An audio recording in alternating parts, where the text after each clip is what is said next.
The really quick pitch is it's a mother and son story about damage and repair. All I had at the beginning was a woman walking past an old guitar and her taking it home.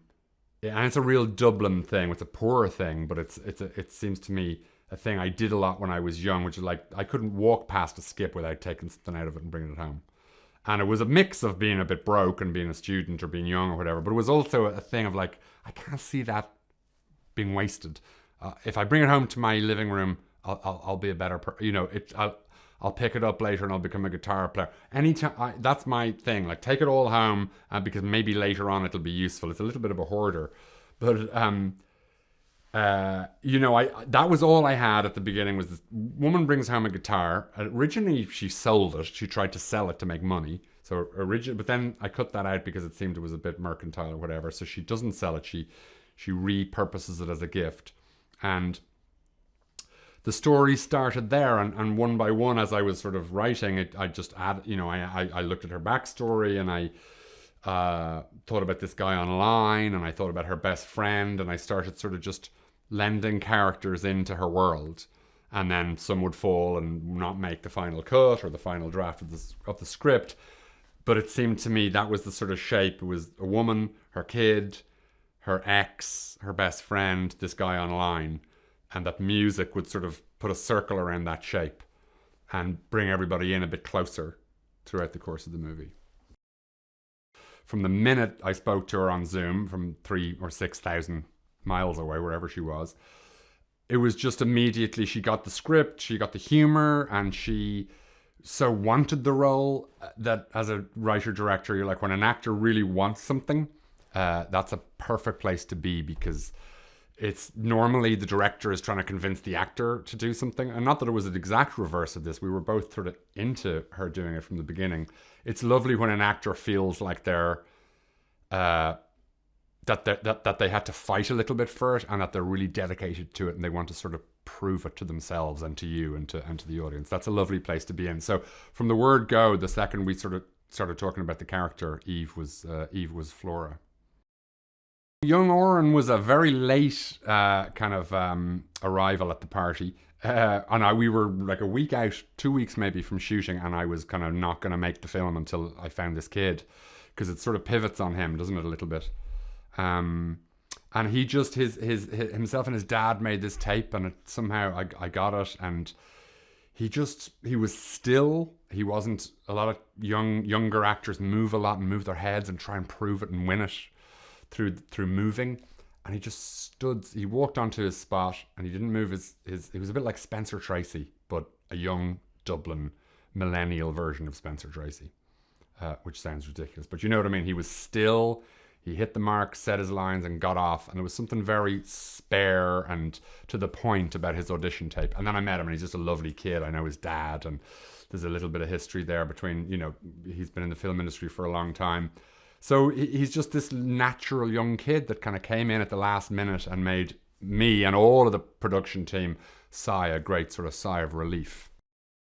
Yeah, you can root for flawed characters nowadays, can't you? It's kind of nice that cinema's gone in that direction. She's definitely a flawed, messed up young mum.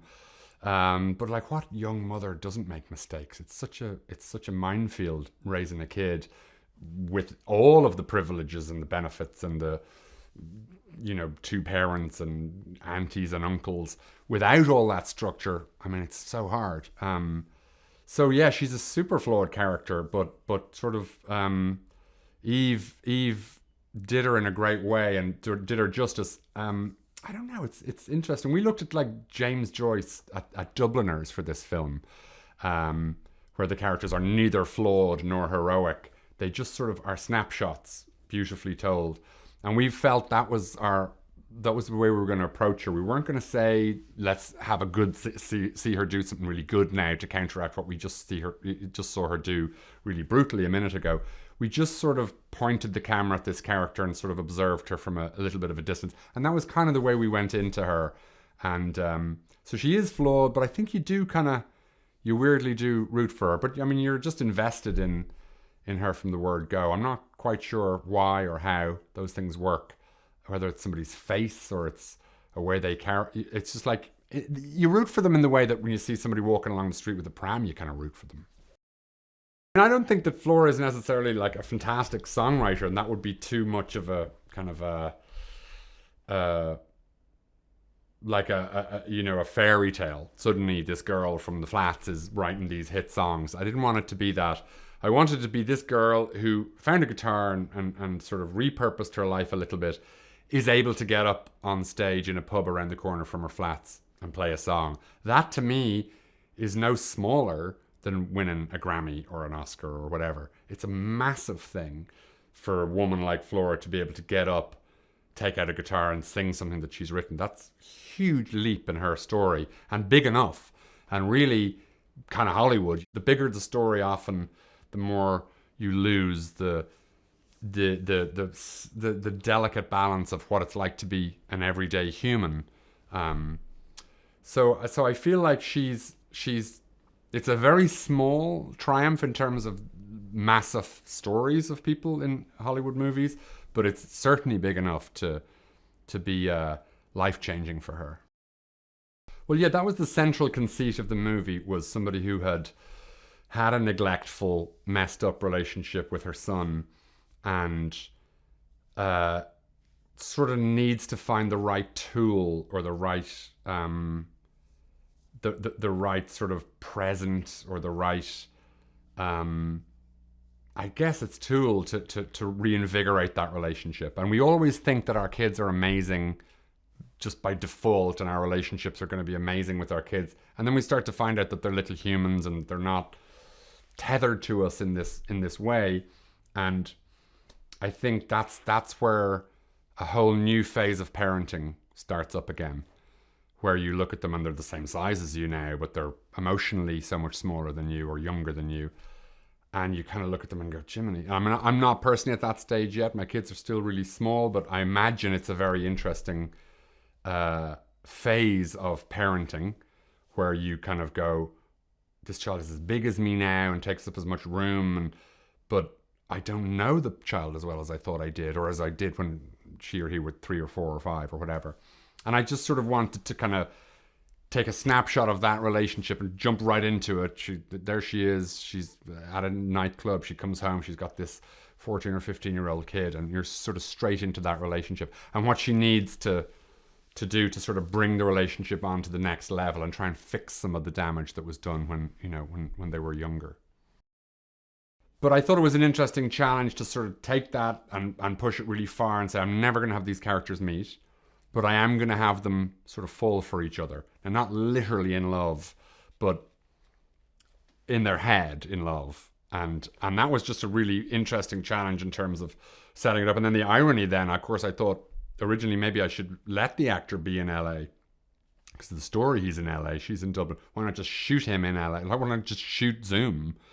And that immediately became problematic. And as anybody who makes a film knows, when you want to try and do something, you have to fake it. Everything is fake. So we had Joe and Eve together on set in 2 different rooms, and the wires were all going underneath and connecting. So they were actually, to all intents and purposes, were on a Zoom call. But we could manipulate the timeline of that slightly, and it was actually challenging from a technical point of view. It sounds very simple. Like, one person's over there, I'm here, there's a wall between us. They're literally coming through onto this laptop in front of me. But then you've got loads of sound challenges about, do I want to hear my voice, or do I want to hear their voice from the laptop speakers? So no, so you have to have a boom operator out there filming her sound and his sound here, so I can mix them when I need to hear. But I'm not going to ever cut to that other person on Zoom. It always is from Flora's perspective. So I wouldn't consider myself a musical fan, but those, when you get the right balance of drama and music, or comedy and music, it's heavenly. And it's almost like that's what cinemas are built for. It's like the singing that moves into music, that moves into dialogue, that moves back out into singing again. It's like, who wouldn't want this?